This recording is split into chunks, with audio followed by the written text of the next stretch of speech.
योगिक संस्कृति में हम भोजन को 3 वर्गों में बांटते हैं। पॉजिटिव प्राणिक भोजन, नेगेटिव प्राणिक भोजन और जीरो प्राणिक भोजन। पॉजिटिव प्राण का मतलब है कि जब आप उसे खाते हैं तो वो शरीर में एक तरह की प्राणिक ऊर्जा लाता है। नेगेटिव प्राण शरीर से ऊर्जा निकाल लेता है। जीरो न देता है न लेता है, उसे बस स्वाद और आलस के लिए खाया जाता है। तो If you eat positive pranic food, energy will reverberate in a dynamic way. अगर आप पॉजिटिव प्राणिक भोजन खाते हैं तो ऊर्जा सक्रिय रूप से स्पंदित होगी। खासकर कुछ चीजें जो बहुत ज्यादा पॉजिटिव हैं, उनमें से एक है सफेद कद्दू। सफेद कद्दू बहुत ज्यादा पॉजिटिव है। आप मेरे ख्याल से इन दिनों आप सिर्फ उसे अपने घर के सामने लटकाते हैं या सड़क के 3 कोनों पर तोड़कर भैंस को दे देते हैं, लेकिन आप उसे नहीं खाते। नहीं, इसे खाना चाहिए क्योंकि इस सब्जी में इतनी ज्यादा प्राणिक ऊर्जा होती है। आप उसे अपने घर के सामने लटकाते हैं ताकि वहां अच्छी ऊर्जा हो, लेकिन अगर उसमें इतनी ज्यादा ऊर्जा है तो क्या उसे अपने अंदर डालना अच्छा नहीं होगा?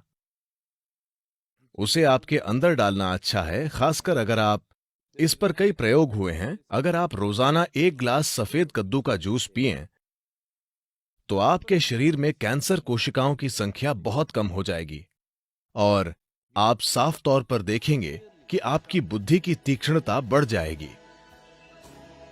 खासकर बच्चों को सफेद कद्दू का जूस जरूर पीना चाहिए। रोज सफेद कद्दू खाने से आप साफ साफ देखेंगे कि आपका दिमाग बहुत स्पष्ट और तेज हो गया है। कुछ हफ्तों तक सफेद कद्दू का सेवन करने से ही यह दिखने लगेगा। आप देखेंगे कि सुबह आप कॉफी पीते हैं, वो आपको चिड़चिड़ाहट के साथ ऊर्जा देता है। आप 1 गिलास सफेद कद्दू का जूस पिएं, वो आपको जबरदस्त ऊर्जा देगा। साथ ही वो आपको बहुत बहुत शांत भी रखता है। आप उसे जितना पी सकें उतना पीना चाहिए। लेकिन वे लोग जिन्हें अस्थमा है, जिन्हें आसानी से सर्दी खांसी हो जाती है, ऐसे लोग अगर सफेद कद्दू का जूस पिएंगे तो आपको तुरंत सर्दी हो जाएगी, क्योंकि ये शरीर को ठंडा करता है। अगर ऐसी समस्या है तो ऐसे लोगों को हमेशा सफेद कद्दू के जूस में थोड़ा सा शहद या काली मिर्च डालकर पीना चाहिए। ये सफेद कद्दू के ठंडक लाने वाले असर को कुछ हद तक कम कर देगा। जब हम जिंदा रहने के लिए खाते थे तो हमें जो मिलता था हम खा लेते थे।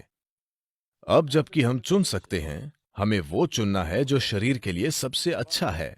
अगर हम इस तरह नहीं चुनते तो हम किसी तरह जीकर चले जाएंगे।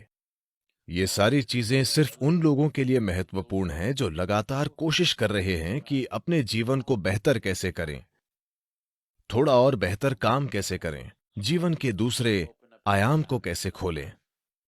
अगर ऐसी चिंताएं हैं, फिर आप इस मशीन में किस तरह का भोजन या ईंधन डालते हैं, ये बहुत बहुत महत्वपूर्ण है।